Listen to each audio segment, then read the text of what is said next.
Iceberg.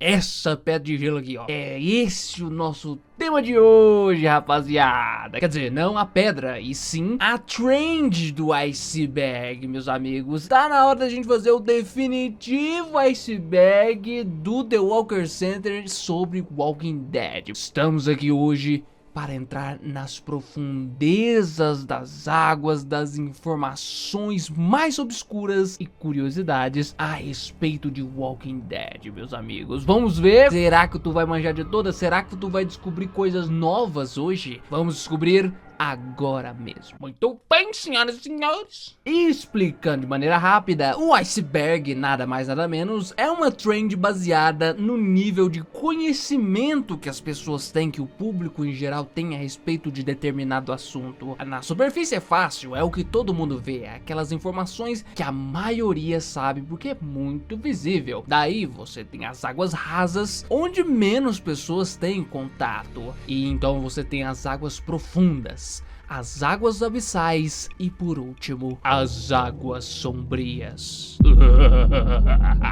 É isso aí, meus queridos. Eu sei que muitos de vocês queriam que eu fizesse um iceberg, catalogando algumas teorias, alguns conhecimentos, algumas curiosidades e fatos a respeito de Walking Dead. Então aqui estamos e vamos começar com a superfície. Então vambora nessa jornada, meus queridos. Aqui na superfície, o nosso primeiro item mencionado é a degradação do logo da série The Walking Dead. Muitos de vocês sabem do que se trata. Deve-se ao fato de que o logo de The Walking Dead passa por mudanças a cada temporada e que ao longo do tempo, durante muito tempo, a gente tinha uma degradação acontecendo ali, onde a cada temporada ele ficava mais degradado, mais distorcido, cada vez mais danificado e envelhecido. Isso é uma alusão do próprio mundo se degradando, né, da civilização se degradando e dos próprios zumbis que a cada temporada iam ficando cada vez mais decompostos, chegando ao momento atual onde a gente vê os zumbis e eles se parecem muito mais como monstros do que como pessoas, né, porque já degradou muito e todo zumbi que você vê tá muito carcomido, tadinho. O que acontece aqui é exatamente isso, meus queridos, só que na nona temporada a gente teve a renovação do logo, né, até porque a gente teve um novo começo depois da nona temporada, inclusive o 9x1 se chama um novo começo. Então, para simbolizar esse novo começo, a gente tem esse logo mais claro e tudo mais, mas que também sofre por diferenças ao longo do tempo. Até mesmo dentro da própria temporada tem episódios em que ele aparece diferente. E agora, nessa última temporada, a gente tem esse logo sofrendo algumas rachaduras, né? Simbolizando talvez o final de tudo, ou coisa assim do gênero. Então vamos pro nosso próximo item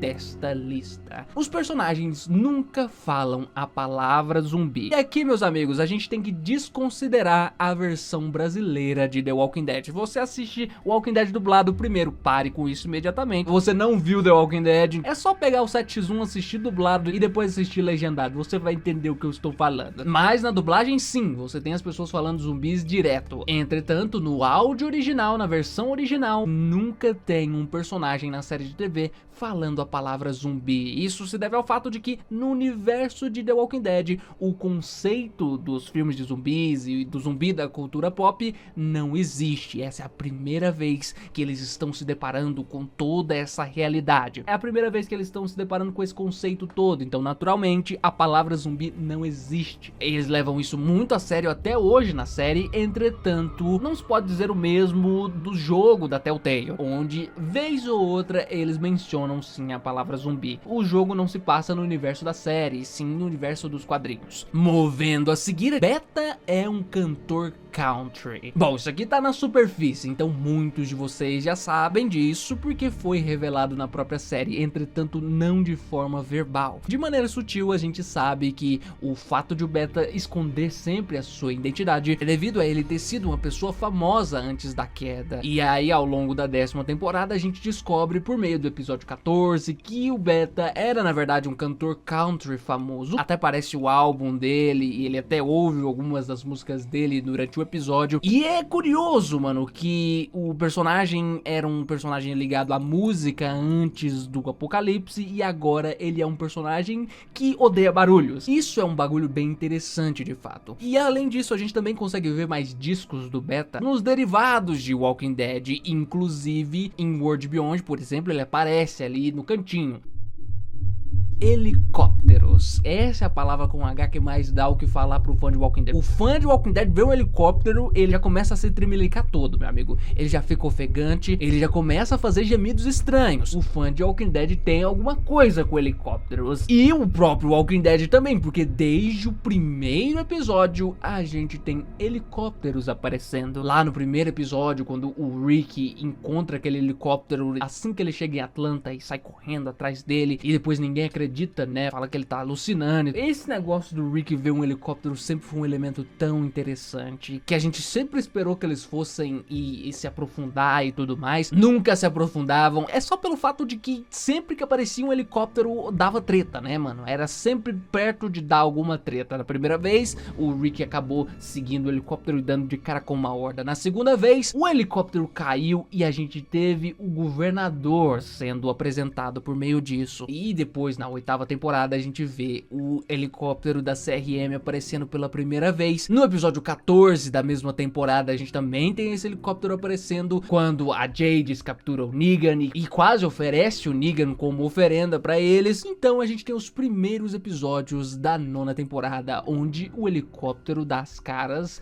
algumas vezes, inclusive essa cena onde a Jadis olha pro céu e vê só a luzinha piscando lá no fundo.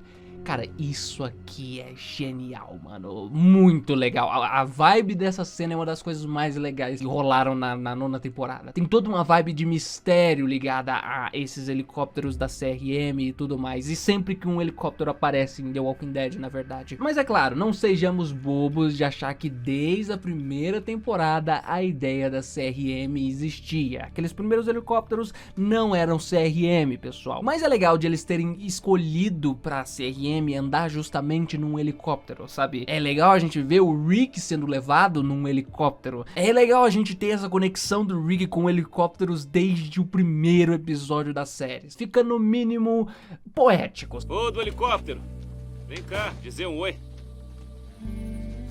Mas não sejamos inocentes, isso não estava planejado na época. Daryl não existe nos quadrinhos. É exatamente isso, meus queridos. O Daryl é um personagem criado unicamente para a série de televisão Walking Dead. O Walking Dead é baseado nos quadrinhos do Robert Kirkman de mesmo nome, isso todo mundo já sabe, é tudo adaptado, tirado de lá, mas o personagem Daryl é algo criado exclusivamente só pra série, devido ao fato de que quando rolaram os testes, o Norman Reedus fez teste pro papel de Merle. Ele não foi aceito pro papel, entretanto, o pessoal gostou tanto da performance dele que decidiram criar um personagem exclusivamente pro Norman Reedus interpretar na série. E vale lembrar que, primeiramente, o Daryl foi planejado pra ter uma morte prematura, né? Ele não iria durar muito tempo, mas a popularidade do personagem na primeira temporada foi tão grande que ele tá aí até hoje e é uma das vitrines da série, uma das caras da série, e é um personagem que faz toda a diferença na trama de Walking Dead. Realmente, Daryl foi um dos maiores acertos da AMC em todos esses anos. Alucinações do telefone, essa que é legal. A gente sabe que o Rick fica meio doido depois que a Lori morre, e nessa época aí é a primeira vez que a gente vê o Rick ficando meio doente, porque ele começa a ter alucinações, começa a ver a Lori aparecendo nos bagulhos, ele começa a ficar destrutivo de verdade, tem aquela alucinação do telefone tocando. Essa alucinação é muito da hora, ele conversando com o telefone e no primeiro momento você não tem certeza se isso é uma alucinação, aos poucos que eles vão entregando que aquilo lá não existe, que ele tá alucinando tudo aquilo. Mas a curiosidade aqui é que as pessoas com quem ele fala, e isso fica mais claro quando você vê no áudio original, são as pessoas que já morreram até então. A gente tem a Amy, a gente tem o Jim, a gente tem o Shane, a gente tem a Lori, todos eles eles falando que estão num lugar seguro agora e chamando ele, né, e o Rick fazendo o possível para que eles acolham o próprio grupo também. Isso é bizarro de um tanto e é legal de um tanto também. Quando eu percebi que era, na verdade, os personagens que já tinham morrido e eram as vozes deles ali no telefone, eu fiquei realmente surpreso. E agora, meus amigos, a gente vai pro nosso segundo tier, as águas rasas. Similaridades com Toy Story. O que acontece, mano? Essa é uma teoria antiga da internet. Em 22 de maio de 2013, um cara chamado John Rye postou em seu canal um vídeo chamado The Walking Dead vs Toy Story Comparison. E nesse vídeo aqui, inclusive, se você quiser saber mais detalhes sobre essa teoria aí, porque eu não vou muito a fundo nela, o link do vídeo vai estar aqui na descrição para que você possa assistir. Mas basicamente isso consiste num vídeo que esse cara fez pontuando similaridades entre The Walking Dead e Toy Story. E tem bastante similaridade, sim, viu? Ele inclusive consegue comparar a primeira temporada com o primeiro filme, a segunda temporada com o segundo filme e a terceira temporada com o terceiro filme. É bem interessante, bem curioso. Ele pontua, né, que o Rick é um xerife e o Woody do Toy Story é um xerife também. Ele passa com uma questão de ciúmes lá com o Andy, que prefere o boneco do Buzz Lightyear, né? E aí ele fica com ciúme e tudo mais, e inclusive tem até umas cenas muito parecidas, o Woody conversando com o Buzz, e em que basicamente é dita a mesma coisa que o Rick diz pro Shane lá na segunda temporada em relação a Lori. You stay away from Andy. He's mine. That is my son. That is my unborn child. And no one is taking him away from me. Depois a gente tem aquele ursinho roxo que chega no terceiro filme, que é um grande vilão do terceiro filme, e que tem muitas similaridades com o próprio governador que aparece na terceira temporada de Walking Dead. E meus amigos, as semelhanças não param por aí. É bem interessante, é claro que tudo isso não é de caso pensado, são só coincidência, mas realmente se você for comparar um com o outro, tem alguns elementos, por mais maluco que seja, tem vários elementos que são realmente similares. Vai lá depois checar, que você vai ver que é bem interessante. E o nosso próximo item, Space Spore. Esporos espaciais. Esse aqui deu o que falar há um tempo atrás. Basicamente, em um dia qualquer no Twitter, um fã escreveu ao Robert Kirkman dizendo que ao final de Walking Dead ele não explicou qual é a origem do vírus zumbi. E em seguida ele pergunta qual é que é a origem afinal. E o Robert Kirkman respondeu esse cara dizendo somente Space Spore. Esporos espaciais, sugerindo que o início de tudo em Walking Dead foi devido a esporos espaciais. E isso deixou a rapaziada maluca, repercutiu bastante na época essa resposta dele. Muitos acreditaram nessa parada de que o vírus veio do espaço e tudo mais, e teorias surgiram de como isso poderia acontecer. E mais tarde a própria série aderiu à brincadeira, colocando uma menção a essa teoria lá no World Beyond, no episódio 7, onde você tem um dos soldados ali no flashback da Huck falando sobre a mesma teoria, como se ela fosse uma notícia que colasse na época também, lá no próprio universo de Walking Dead, e o cara manda ele calar a boca lá. É bem interessante, é bem legal. Entretanto, isso não passou de uma zoeira, né, de uma brincadeira, mano. Não foram esporos espaciais que causaram o apocalipse de Walking Dead. Seria interessante se acontecesse assim. Eu acho que qualquer coisa fica bem interessante se desenvolvida devidamente. Mas o grande fato aqui, meus amigos, é que o Robert Kirkman falou esporos espaciais não foi à toa, meus amigos. Isso é o da hora, porque na época que ele tava tentando vender o Walking Dead pra editora, a editora não quis publicar logo de cara, porque eles acharam que não tinha um grande diferencial nessa história, que ela era genérica, básica demais pra época, né, 2003, que a temática zumbi tava muito cansada, tava muito batida e tudo mais. E aí, meus amigos, o Robert Kirkman na época mandou um migué bonito no editor dele, falando que não, a história iria começar assim, mas lá na frente, na verdade, eles iriam descobrir que o vírus tem origem alienígena, mudando completamente o rumo da trama e tendo um grande plot twist. É óbvio que ele não planejava nada disso, ele só queria ter o sinal verde pro The Walking Dead, e ele acreditava muito no projeto, tanto que depois, mais à frente, com Walking Dead vendendo horrores e fazendo sucesso. Ele foi lá pro editor dele, que acreditou nessa história, e desmentiu tudo, né? Ele falou, não, aqui tudo lá que eu falei, mano, foi só pra você publicar mesmo, não vai ter coisa de esporos espaciais. E daí o editor acabou concordando que realmente era uma péssima ideia. Então, é mais ou menos uma referência a isso. Inclusive, nos quadrinhos, você até tem uma edição especial, onde tem menção a alienígena e tudo mais, em homenagem a tudo isso. Mas, meus jovens, vamos pro próximo item. Rick ia perder a mão. Muito bem, muitos de vocês sabem que era planejado pro Rick perder a mão, já que nos quadrinhos isso acontece exatamente na saga do Governador.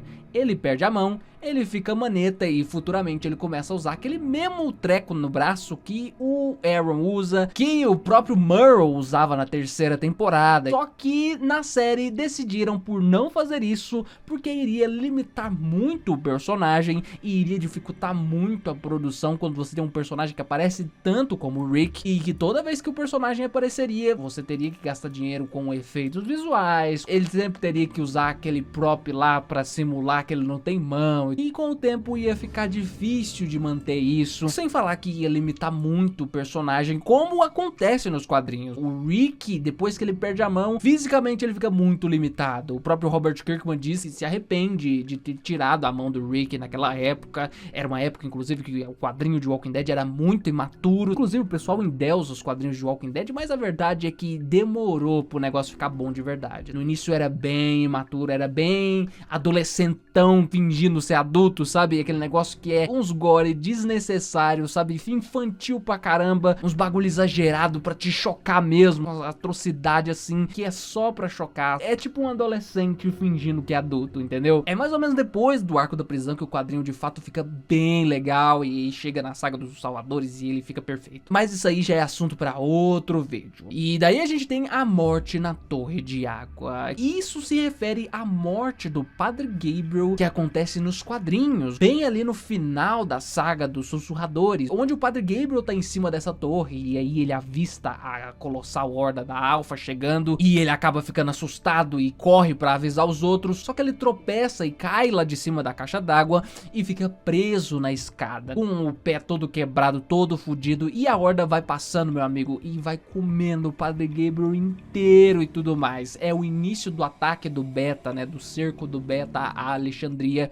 nos quadrinhos, né, é um jeito incrível de iniciar a fase final aí do arco dos Zoadores, que é perfeitaço nos quadrinhos, mas que na série não aconteceu. Inclusive o episódio 15 da 10ª temporada se chama The Tower, referenciando a caixa d'água. Entretanto, a caixa d'água não aparece. Na época eu até fiquei esperando, né, que eles iriam adaptar essa cena que é muito icônica pro episódio 15 ou o episódio 16, só que não acontece. Na verdade o Padre Gabriel nem morre, e é triste eles não terem adaptado essa cena, nem que fosse com algum outro personagem, porque essa cena é muito, muito foda. E há também algumas outras referências a essa cena na 8ª temporada, por exemplo, onde a gente tem um cara que cai da caixa d'água e fica igualzinho a posição do Padre Gabriel depois que ele cai da caixa d'água também. E naquele episódio extra do Aaron e do Padre Gabriel, os caras avistando uma torre de água e indo em direção a ela, fazendo assim uma referência à tal morte do Padre Gabriel. Será que vai rolar nessa terceira parte da 11ª temporada aí a morte do Padre Gabriel, ou a famigerada morte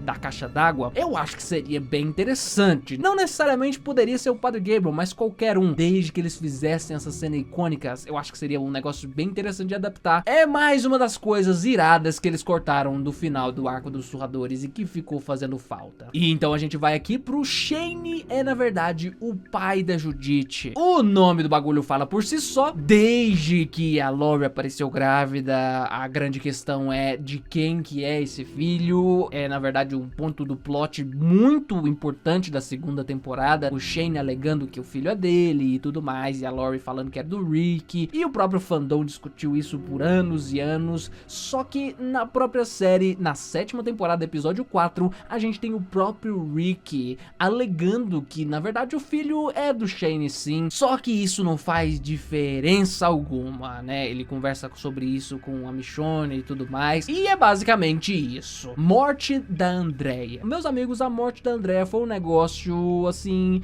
no mínimo controverso. Não é uma morte boa, é uma morte bem forçadinha, que foi executada de um jeito bem coisadinho, num episódio que é extremamente coisadinho. Um dos piores episódios da série, o episódio 16 da terceira temporada, que é bem bagunçado. Parece que os caras escreveram ele às pressas. Ele é bem estranho até hoje. E o que acontece é que a Andrea morreu muito prematuramente na série. Nos quadrinhos, a personagem da Andrea fica até o final da saga dos Sussurradores e ela cresce bastante, se torna uma das melhores personagens da série inteira.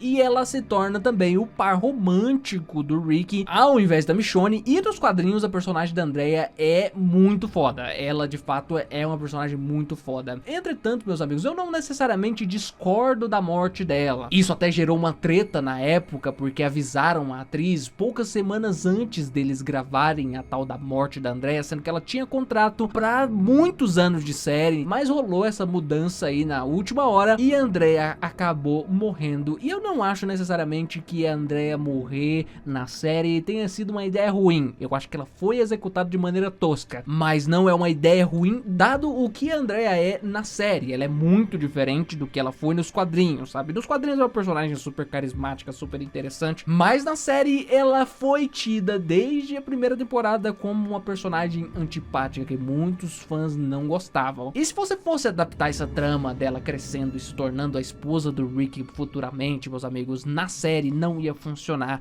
porque a personagem da Andrea na série não é boa o bastante pra ser uma esposa do Rick. É algo assim que não, sabe? Só não.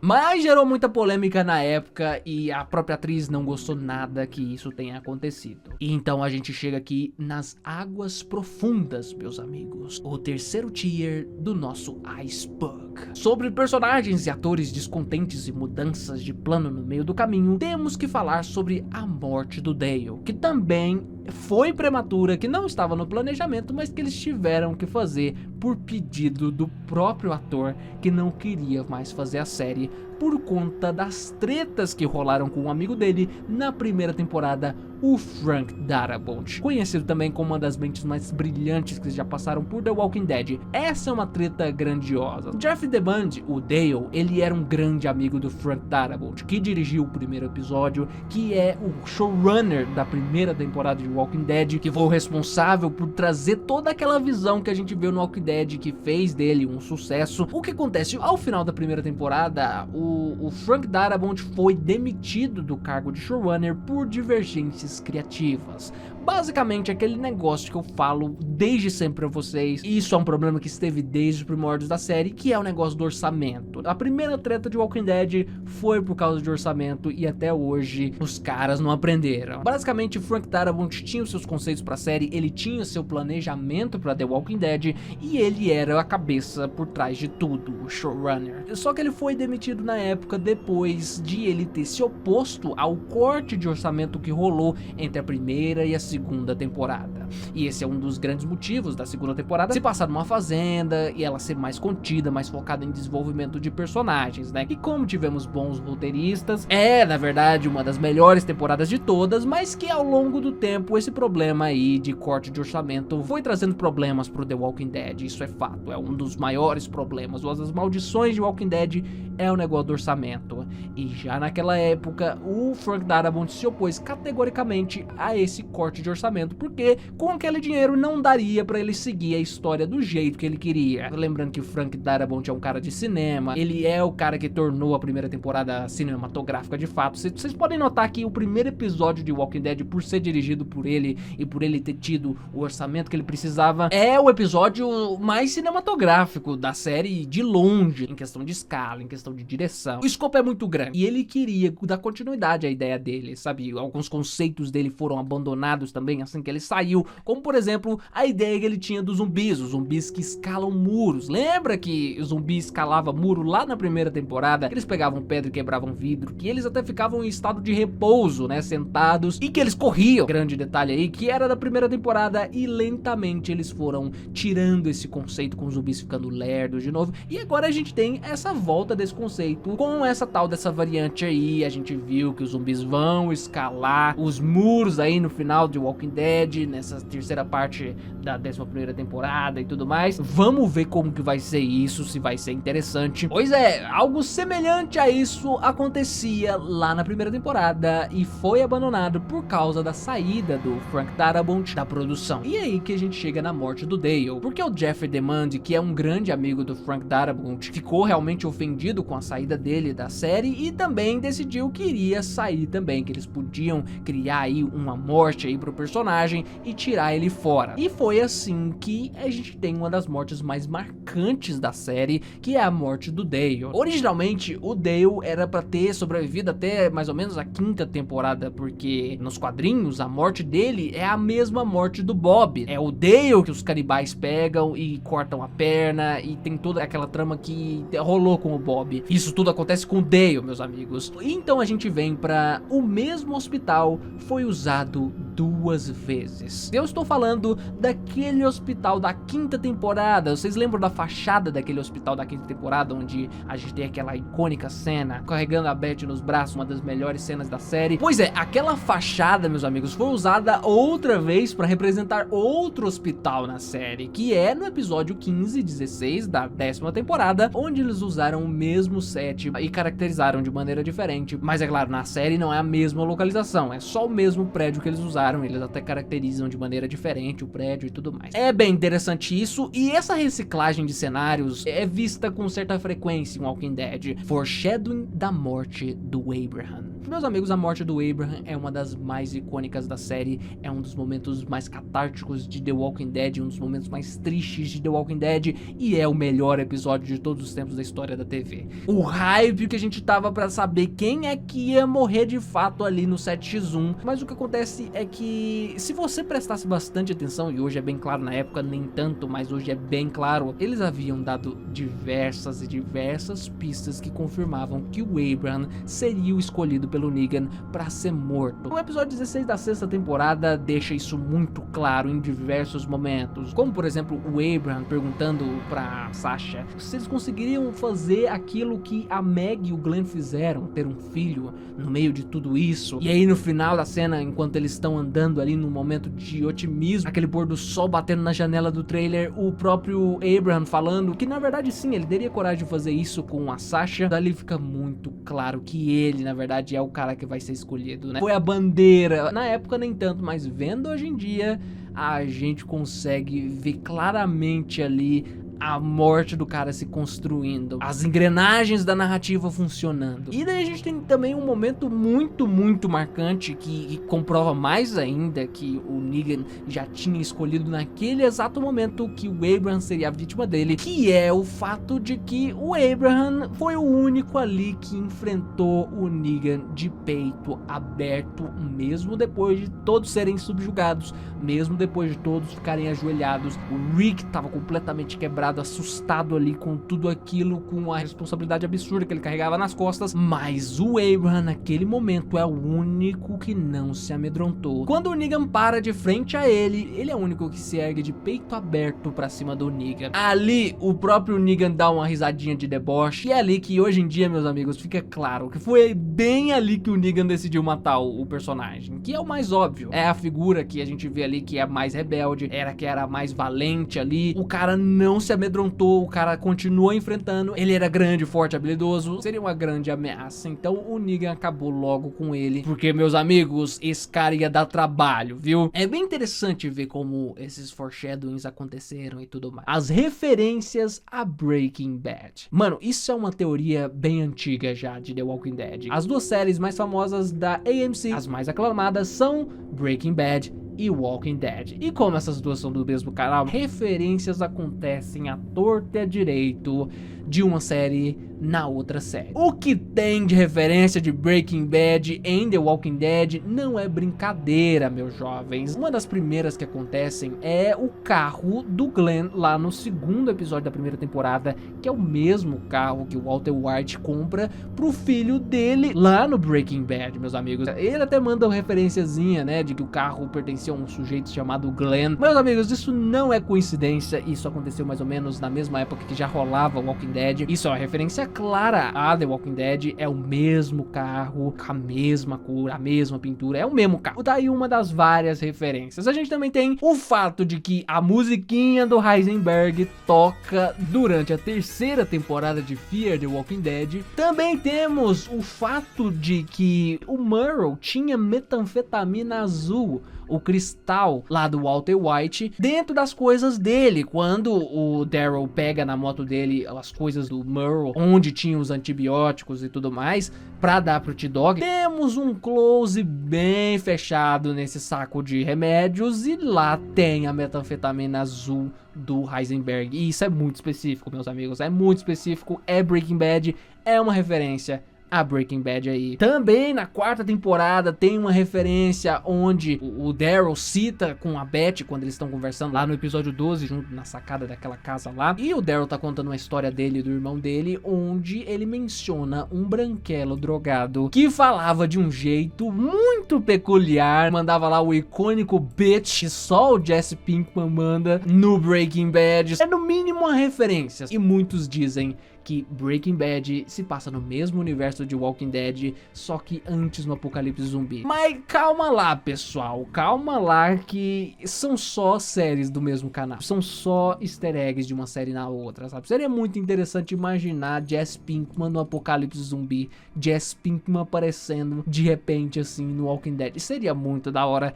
Entretanto, meus jovens, não vai rolar, é só referência mesmo, cara. Você relaxa aí, fica na tua, mano. Só no máximo uma referenciazinha. Ah, e sem falar que a música da abertura da quarta temporada de Walking Dead da Telltale é a mesma que toca no episódio 3 da segunda temporada, numa montagenzinha muito da hora de Breaking Bad. O destino alternativo de Beth. Esse daqui é um dos itens mais sombrios dessa lista, não tem como, mano. Vocês lembram do Wexel? Esse mano aí mesmo. Pois é, ele era um dos presos lá que já estavam na prisão quando Rick e companhia chegaram. E ele foi o último que sobrou. Ele acabou morrendo naquela morte lá de surpresa que é bem do nada. E ele, dos presos que haviam ali, era o mais inofensivo. Ele era o mais tranquilo. Ele havia sido preso por roubo à mão armada. E na época ele tava ganhando o espaço dele na série. Eu, inclusive, ficava pensando, cara, será que esse cara vai sobreviver muito tempo? Ele me parece até carismático e tudo mais, mas é aí que vê o bagulho sombrio, meus jovens. Porque no planejamento original da terceira temporada, era pra esse cara se revelar um psicopata. E ele iria fazer isso matando a própria Beth, mano. Imagina o tamanho do trauma se o cara mata a Beth mesmo. Imagine o quão pesado isso seria. E eles decidiram não adaptar isso justamente porque seria muito pesado. E eu acho que é uma boa decisão. Eu acho que a morte da Beth é uma das melhores coisas da quinta temporada. Eu gosto de ver o desenvolvimento que ela teve na quarta temporada também. Seria triste se ela morresse tão cedo assim e de uma maneira tão sombria, meus jovens. Esse com certeza é um dos itens mais sombrios dessa lista. E agora, meus amigos, a gente entra no quarto tier da nossa lista, que são as águas abissais. Então a gente precisa comentar sobre o destino dos Vatos. Vocês lembram dos Vatos, né? O grupo que aparece no episódio 4 da primeira temporada de Walking Dead, que era o grupo daqueles mexicanos que tretaram com o grupo do Rick, que capturaram o Glenn, que o Daryl atirou uma flecha na bunda do cara, e daí o Rick foi lá junto com o grupo, armados até os dentes. E depois disso a gente descobre que o grupo na verdade não se tratava de uma gangue do mal e tudo mais. Eles na verdade cuidavam de um asilo, né? Os caras estavam tentando sobreviver ali como todo mundo. E depois eles vão embora e acontece toda aquela treta lá do acampamento. E nunca mais aparece, nem sequer são mencionados os Vatos na série. Muitas pessoas se perguntam qual foi o destino deles. Eles nunca mais apareceram e tudo mais. Mas a real é que haviam dado um destino pros Vatos e isso foi gravado. Só que não chegou aí pra versão final do episódio 1 da segunda temporada. Por exemplo, o início da segunda temporada se passa dentro de Atlanta. Eles saindo lá de Atlanta depois do CCD, o Rick conversando com o Morgan pelo rádio lá em cima do terraço do prédio. Daí tem aquele take maravilhoso do comboio do grupo do Rick saindo de Atlanta pela última vez antes da abertura e tudo mais. A ideia era ter toda uma cena com eles revisitando os Vatos depois da explosão do CCD, talvez para buscar abrigo e tal. E chegando lá, eles descobririam que misteriosamente os Vatos haviam sido completamente liquidados. Alguém chegou lá e matou todo mundo. E a temporada ia começar mais ou menos assim. Existem até algumas cenas na internet, cenas deletadas disso, e até o próprio trailer oficial da segunda temporada tem algumas cenas que se passam lá no esconderijo dos Vatos e tudo mais com alguns zumbis. Mas isso aí acabou não indo pra versão final. O fato de que eles haviam sido realmente trucidados e mortos por um grupo misterioso e tudo mais, que eu acho que não faz tanta falta, sabe? Eu gosto muito daquele episódio 1 da segunda temporada. Eu acho que é um dos melhores episódios da série de todos os tempos. Eu gosto daquele ritmo de já começar com eles botando o pé na estrada e indo pra longe, a série ir pra uma vibe mais rural a partir dali. Eu acho muito legal o ritmo do episódio 1 da segunda temporada, muito maneiro mesmo. Mas eu acho que acabou não tendo tempo pra eles colocarem essa cena, porque o episódio já tava longo demais. O episódio de estreia da segunda temporada, ele tem 1 hora de duração, assim como o início da primeira temporada. Se o episódio que você viu não tem 1 hora de duração, se ele tem 40 e poucos minutos, é porque você não viu a versão completa do episódio, né? A gente tem 2 versões desse episódio, uma versão de 40 e tantos minutos, cheia de cortes, e uma versão de 1 hora desse episódio, que é a versão oficial. Eu acho que na Netflix tem a versão completa do episódio, com 1 hora e tudo mais. Mas esse episódio tem 2 versões, ele tinha muita coisa pra acontecer. Siddiq era um traidor. Isso, meus amigos, era uma grande teoria desde que o Siddiq entrou na série. Sempre tinha alguém falando que não, na verdade o Siddiq é um traidor e tudo mais. As pessoas sempre desconfiaram do Siddiq, e depois que ele foi obrigado a assistir os sussurradores matando as pessoas ali nas estacas, que a Alpha obrigou ele a ter assistido, e rolou aquela cena muito foda do Dante obrigando ele a olhar enquanto os sussurradores matavam os amigos dele, a Enid, a Terra e tudo mais. Depois daquilo, foi aí que as suspeitas aumentaram, né? E o pessoal falando, mas cara, todas as pessoas que foram capturadas pelos sussurradores morreram, menos esse cara. E ele volta todo traumatizado. O que aconteceu ali? Claro que o Siddiq diz que a Alpha havia obrigado ele a assistir tudo e depois libertado ele para que ele contasse tudo o que aconteceu pra galera, para que eles soubessem quem foi que fez tudo aquilo. Mas sempre houve a desconfiança do público, até que chegou o dia do episódio onde o Dante, na verdade, se revela como o grande traidor, o cara que segurou o Siddiq pra ele olhar tudo aquilo, e ele olhar tudo aquilo foi realmente resultante do estresse pós-traumático dele. Entretanto, tem outra teoria ainda sobre isso, que na verdade o Siddiq tava tendo aqueles surtos de estresse pós-traumático, e ele tava tão ruim assim, daquele jeito no início da 10ª temporada, porque ele foi obrigado a matar personagens como a Enid, por exemplo, pela Alpha e tudo mais, e ele não revelou isso pra ninguém. E isso é bem interessante de fato, sabe? É uma teoria bem interessante, mas a gente nunca vai saber, porque já passou esse trem, né? E o cara tá morto agora. Deacon, de Days Gone, aparece em The Walking Dead. É exatamente, mano, o personagem Deacon de Days Gone, aquele maluco motoqueiro lá, mano, que é o protagonista do jogo Days Gone, joguinho genérico mais divertido, de zumbis, né? Você mata diversas hordas zumbis. O jogo fez muito sucesso e tudo mais. E o protagonista, o cara que foi o modelo pro rosto do Deacon, aparece em The Walking Dead, meus amigos. Vocês lembram daquele zumbi que acorda dentro do tanque de guerra lá no primeiro episódio da primeira temporada? É aquele zumbi soldado que é da onde o Rick descola aquela granada muito foda lá e tudo mais, que ele dá um tiro no zumbi e fica todo tonto por causa do barulho. Pois é, meus amigos, esse cara é este cara, mano. É o mesmo cara que fez o Deacon no Days Gone. É bem interessante ver que o protagonista de Days Gone já esteve cara a cara com o protagonista de The Walking Dead. Isso aí é da hora. Isso aí é da hora, meus amigos. CRM. Bom, a essa altura do campeonato, a gente já sabe o que é CRM, a comunidade do helicóptero que mencionamos. A gente já sabe muita coisa sobre a CRM porque foi divulgado muita coisa sobre eles em World Beyond, que é uma série basicamente sobre isso, né? Que é basicamente uma série foreshadowing do que tá vindo por aí quando o Rick retornar na minissérie dele. E o que a gente sabe sobre CRM, mano? É um grupo com muito recurso, é uma civilização, é um grupo com 200 mil pessoas. A CRM é uma cidade inteira. As siglas são Civic Republic Military, que é um grupo tirânico que visa a dominação. Eles, com essa visão pragmática deles de serem a última luz do mundo, o último pilar de pé, onde os caras acabam até sabotando todas as comunidades que sobressaem, as grandes comunidades. E eu acho que é mais ou menos o link que a gente vai ter pra CRM chegar até a série principal. Eles vão querer sabotar o Império. Com certeza o Império sabe que a CRM existe,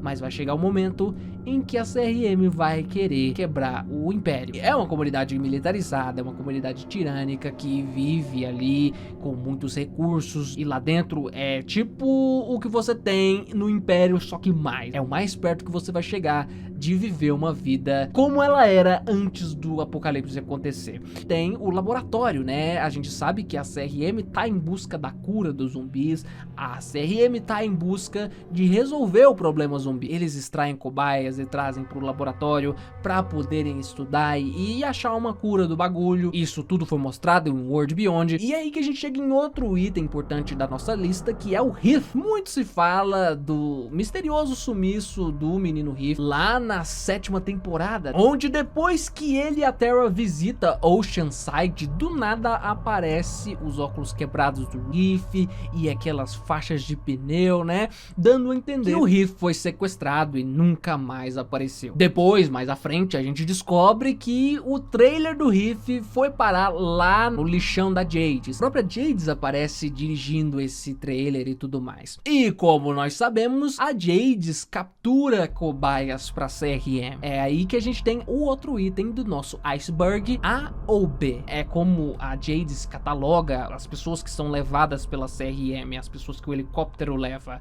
Ou elas são A ou elas são B. Por muito tempo as pessoas teorizavam sobre o que significaria ser um A ou ser um B. E hoje em dia meio que a gente consegue entender mais ou menos o que é. Basicamente o A é uma pessoa infectada, uma pessoa que levou uma mordida. É por isso que o Padre Gabriel foi capturado, é por isso que o Negan foi capturado na 8ª temporada e a Jades aparece do nada com aquele zumbi pra tentar morder ele. A mesma coisa acontece com o Rick Grimes, onde ela faz aquela provação toda e ela bota o Rick pra lutar com aquele zumbi, e aí se ele conseguisse ganhar, ele sobreviveria, eles fariam um acordo e tudo mais. Ele acaba conseguindo ganhar do zumbi lá e eles acabam fazendo um acordo, entre aspas, porque o lixão não é fiel a ninguém. Só que quando o Rick tá preso dentro daquele container, a Jades chega lá e coloca os dizeres A, né? Coloca lá o A, que cataloga o Rick como sendo um A, ou seja, uma pessoa mordida que será levada pra CRM. É por isso que depois ela tenta matar o cara com aquele zumbi, aquele Winslow 2.0. E aí a gente tem o B, que é o que a própria Jades faz depois com o Rick de novo, só que pra salvar ele. Dessa vez ela não leva ele como um refém, dessa vez ela leva ele como um acompanhante. E eu imagino que o B seja um recruta pra participar das forças militares da CRM. Então ficamos assim, o A é pra quem vai virar cobaia no laboratório, o B é pra quem vai virar um soldado. E o Heath, meus amigos, ele foi de A com certeza nessa brincadeira aí. Não que eu faça muita questão de descobrir, sabe? Eu vejo muitas pessoas se perguntando ao longo desses anos aí de canal, muitas pessoas me perguntando, e aí, o que rolou com o Heath? Será que eles vão mostrar de novo o Heath? E meio que, mano, foda-se, entendeu? Não faz muita diferença, sabe? É um personagem que era muito secundário, que não tem esse apelo todo, mano. Eu nunca tive muito interesse nisso. Mas agora a gente vai pro nosso Tier 5 e último tier, as Águas Sombrias.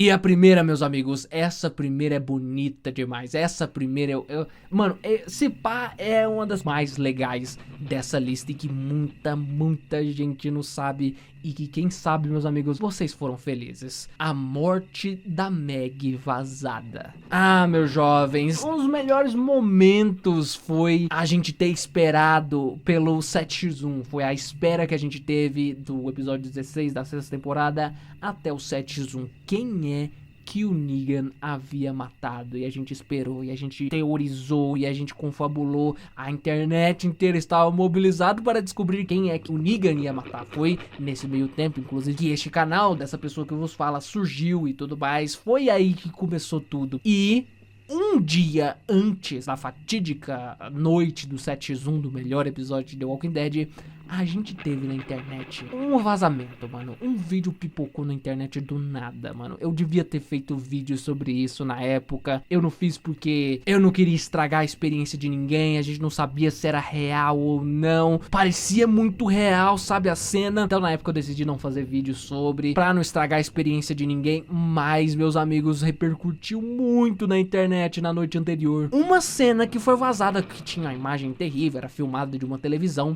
E mostrava claramente, assim, de maneira explícita, uma cena onde o Negan escolhia e matava a Meg no 7x1. E é uma cena avassaladora, meus amigos. É muito foda. Nessa cena, o que acontece é que o Negan escolhe a Meg, e aí fica aquele climão, aquela atmosfera toda. E nessa hora, o Glenn começa a protestar e aparece o Dwight lá atrás, dá uma coronhada no Glenn, ele cai desacordado. E então a gente tem explicitamente a morte da Meg acontecendo.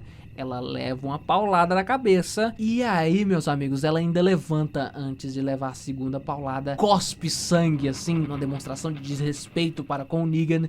E é quando o Negan dá a segunda paulada. E é basicamente isso a cena, meus amigos. O Negan matando a Meg. Eu lembro de ter surtado muito vendo isso.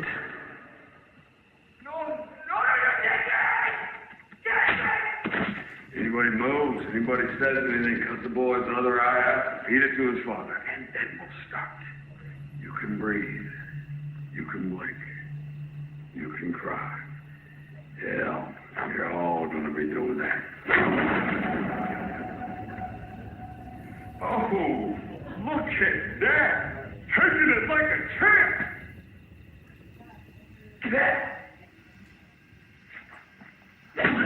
Eu lembro de ter surtado muito vendo isso e de ter lamentado muito por ver isso, sabe? Porque eu achei que era real, porque é real, aquela morte foi gravada. Eles gravaram na época cenas de morte de todos os personagens, caso se vazasse alguma, as chances de ser a real seriam muito baixas, porque foram gravados mortes de todos os personagens. Tanto que no próprio episódio a gente tem uma montagem disso, com takes de todos os personagens morrendo, enquanto o Rick tá lá loucão das ideias e tudo mais. Mano, isso foi uma das coisas mais iradas, sabe? Porque essa cena é muito maneira. Eu queria um dia pegar essa cena na íntegra, sabe? A montagem dessa cena na íntegra e assistir ela em full quality. Deve ser tão legal. Mano, o cara que tem todo o arquivo bruto de The Walking Dead em mãos, com todas as cenas deletadas, com todos os takes que não existiram, com todos os takes que não deram certo, os erros de gravação, esse cara é um cara feliz, mano. Esse cara é... Nossa senhora, esse cara. E daí a gente tem como que o Rick sobreviveu ao coma. A gente sabe que tem um pouco de suspensão da descrença nisso tudo. Um corpo humano não fica mais que 3 dias sem água ou sem comida. E o Rick aparentemente ficou uns 60 dias em coma. Ele acorda lá super tranquilo, sabe? Ele dá umas cambaleadinhas, mas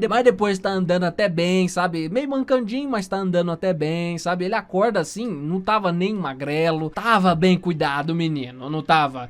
Tava bem cuidado, o que a suspensão da descrença pode simplesmente responder pra nós. Mas tem um webisode do The Walking Dead que foi lançado mais ou menos ali entre a primeira e a segunda temporada, que conta a história de uma enfermeira que sobreviveu ali depois do colapso e que aparentemente ainda cuidava por conta própria dos pacientes desse hospital, né? E aí você tem esse episódio aí que acontece algumas reviravoltas, sabe? Umas reviravoltas bem tensas, sabe? Essa mulher é bem esquisita e ela tá ligada diretamente com aquela icônica porta do Don't Open Dead Inside ou Don't Dead Open Inside, fale como quiser. E nesse episódio a gente descobre quem é que foi que pichou essa porta e tudo mais. Por que que tem tanto zumbi lá dentro, essa coisa toda. E não deixa explícito que ela cuidou do Rick. O Rick não aparece em nenhum momento desse episódio, mas ela estava lá enquanto o Rick estava no mesmo hospital em coma. Ou foi ela que cuidou do Rick,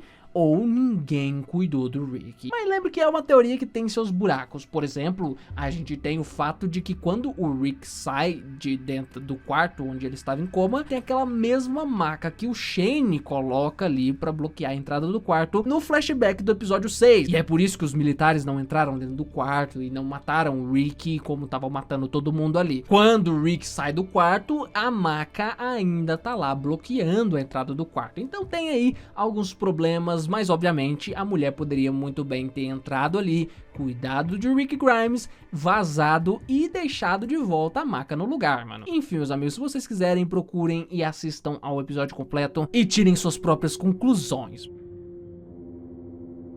O zumbi solitário.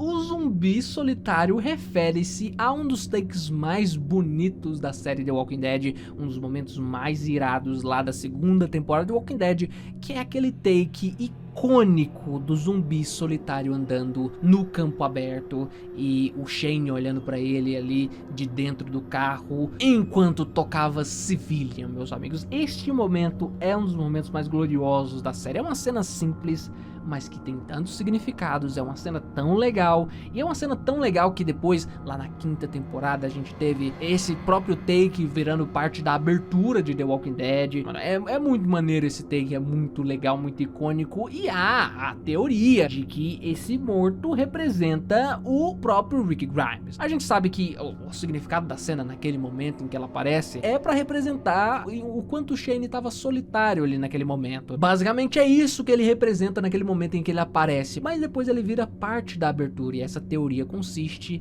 que o fato de ele ter aparecido justamente quando o Rick tá no auge da sua maldade, que é a quinta temporada, significa a degradação do próprio Rick Grimes, e que também pode ser um foreshadowing pro final da série The Walking Dead como um todo, onde no último episódio de Walking Dead termine com um take desse zumbi solitário andando no pasto. Um take igualzinho a esse, só que esse zumbi seria Rick Grimes. Um Rick Grimes zumbificado, e aí The Walking Dead terminaria assim, com Rick Grimes virando zumbi. Essa é a teoria, não acho que tenha muito fundamento, mas se acontecesse isso, eu não ficaria triste, viu? Lembrando que no último capítulo de The Walking Dead dos quadrinhos, também temos um zumbi solitário aparecendo. Não é o Rick já estava morto àquela altura, mas ele aparece e é interessante, é bem interessante. E então nós chegamos nos últimos itens da nossa lista. França. Esse item se refere à cena pós-créditos de World Beyond, onde a gente tem uma cena que se passa na França, com uma personagem que é uma cientista que aparentemente pesquisava sobre os zumbis. França seria o berço onde tudo começou, já que nessa mesma cena a gente tem ali numa pilastra escrito: aqui os mortos nascem. Então talvez ela esteja ali nas ruínas do que foi o primeiro laboratório onde o vírus foi criado, o que é muito irado. Foi quando a gente descobriu também os novos zumbis, né? Os zumbis que correm, que se transformam, que se lembram coisas de antes deles morrerem, já que ela seguiu o cara que atirou nela há alguns segundos atrás. A transformação ocorre em questão de segundos e o zumbi tem acesso a algumas memórias da pessoa, ele consegue ter uns lápis de memória, e aí ela levanta, se vira e sai assim, a passos rápidos, correndo atrás do cara que acabou de sair, e ela começa a bater na porta e tudo mais, de uma maneira bem violenta, um zumbi bem mais agressivo, bem parecido com aqueles das primeiras temporadas, que também tinham lapsos de memória. Olha só, a menina do ursinho, os caras dentro da igreja sentados. Meus amigos, eu não sei se essa variante zumbi tem alguma coisa a ver com os zumbis da primeira temporada. O Jenner diz nessa mesma cena, porque aparece o Jenner, uma gravação antiga do Jenner dizendo nessa mesma cena que pelos Estados Unidos ele não havia visto nenhuma variante, mas ele é da primeira temporada, justamente a temporada onde os zumbis corriam e escalavam o muro, mano. Eles vão ter que explicar isso de algum jeito, né, mano? E isso fica em aberto ainda. Mas as variantes estão aí, vamos ver no que vai dar. Nessa pegada ainda, a gente tem a equipe Primrose e a equipe Violet, que são equipes de pesquisa que são citadas por essa cientista francesa e tal, antes dela ser morta, e que alguns membros dessas equipes estariam lá nos Estados Unidos, inclusive. E aí, meus amigos, o que está acontecendo, né, mano? O que tá acontecendo? Vamos descobrir em breve, eu imagino. Então chegamos nos últimos dessa lista e eu deixei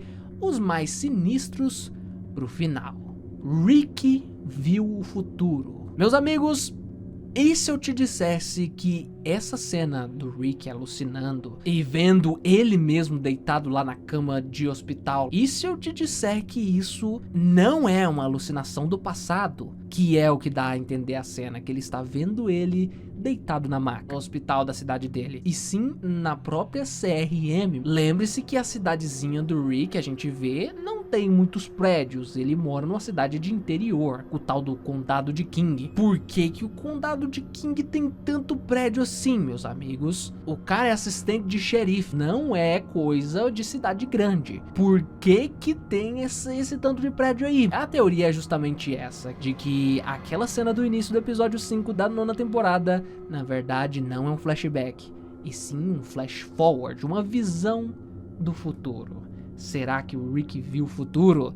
Não digo que ele possa ter visto o futuro, mas pode ser que seja um foreshadowing pra nós. Pode ser que seja tudo ilustrativo. Ele pode necessariamente não ter visto tudo aquilo, mas o público viu, meus amigos. Eu acho bem pertinente, bem interessante, e é bom lembrar que ele alucina nesse mesmo momento os helicópteros. E ele naquele momento não havia visto ainda nenhum helicóptero. A última vez que ele havia visto um helicóptero foi há anos atrás, durante a 8ª temporada, durante a guerra, quando ele viu aquele helicóptero passando rapidão durante alguns segundos, e ele nunca mais soube de helicóptero porra nenhuma.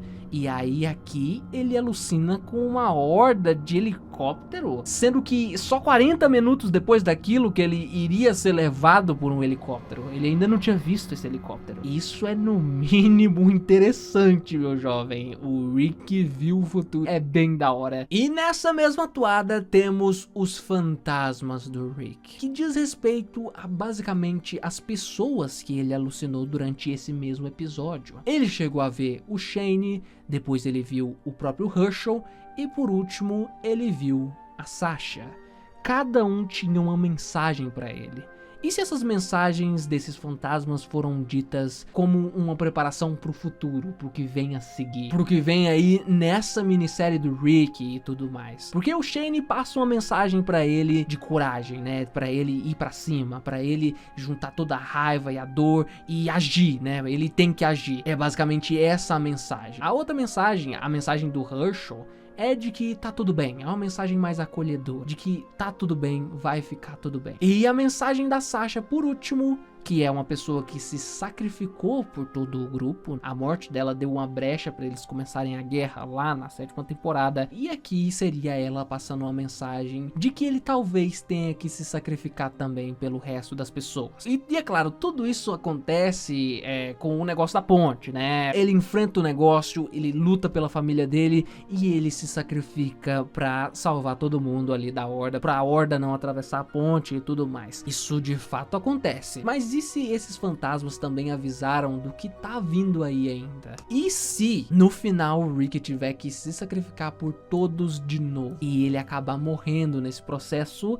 fazendo com que a teoria do zumbi solitário do final se concretize? E aí a gente tem aí sim o zumbi solitário Rick Grimes no final de Walking Dead. Eis aí a questão. E aí, meu jovem, o que você acha? Esse foi o nosso iceberg de The Walking Dead. Todos os fatos que eu consegui reunir aqui. Com certeza tem muito mais que isso. Tem muito fato que eu mesmo decidi não colocar, porque eles são mais insignificantes, são menores, e eu não queria que o vídeo ficasse com 50 horas de duração e tudo mais. Então eu decidi ir com calma, tá? Tem coisa faltando aí sim, mas relevem, pessoal. Mas o que você achou a respeito desse vídeo, meu amigo? Comente aí na área dos comentários aqui embaixo, é livre para que você possa fazer tudo isso. Se inscreva no canal caso seja o primeiro vídeo que você esteja assistindo aqui, é livre para que você possa fazer isso. Temos aí o Valeu Demais, meu amigo, onde você pode enviar qualquer quantia aí para nós, para agradecer esse vídeo e até você mostrar pro YouTube que esse vídeo é relevante. Tudo isso que você vai fazer, desde mandar um comentário, deixar um like ou mandar um Valeu Demais, ajuda a gente a mostrar pro algoritmo que esse vídeo é relevante e que ele deve recomendar sim esses vídeos para mais pessoas aí na internet. E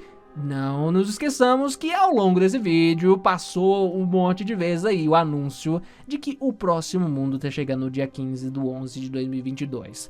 Tá chegando, meus amigos. Se você não sabe o que é o próximo mundo, meu amigo, se você caiu nesse vídeo de paraquedas, é a nossa série de animação pós-apocalíptica ambientada no Brasil, com previsão de estreia dia 15/11 de 2022. Eu recomendo que quando você vê essa logo no dia 15/11, você clique. Mas você clique com velocidade, meus amigos, para ajudar a gente a fazer com que esse projeto, que é feito com tudo que eu tenho para oferecer para vocês, seja bem sucedido. É um investimento muito fora do comum, de tempo, de dinheiro, de tudo para fazer essa série acontecer, e ela tá saindo do papel. É um sonho realizado e eu tenho certeza que vai agradar os senhores. Vocês vão gostar assim como vocês gostaram do trailer. O trailer tá aí na tela final para que você possa assistir caso você não tenha assistido. Caso já tenha revisto e goste bastante do trailer, para se preparar para este lançamento. É um grande passo pro The Walker Center, pro futuro deste canal. E eu gostaria, senhores, que os senhores, no dia que sair, desse o voto de confiança. Vai sair em modo estreia. Então, meus amigos, a gente pode se reunir todos nós no chat e contemplar a maior obra que Douglas Xavier já fez em todo o seu tempo de internet. Assim, mas não tem comparação, sabe? São anos produzindo essa série ambientada no Brasil, sabe? Então vai ter tudo o que eu consigo fazer, o máximo que eu consigo fazer para os senhores. Eu espero que os senhores gostem, eu espero que os senhores apareçam, eu espero que os senhores tenham gostado deste vídeo aqui, e eu agradeço, senhores, por toda a audiência, por terem assistido até aqui. Até mais e falou!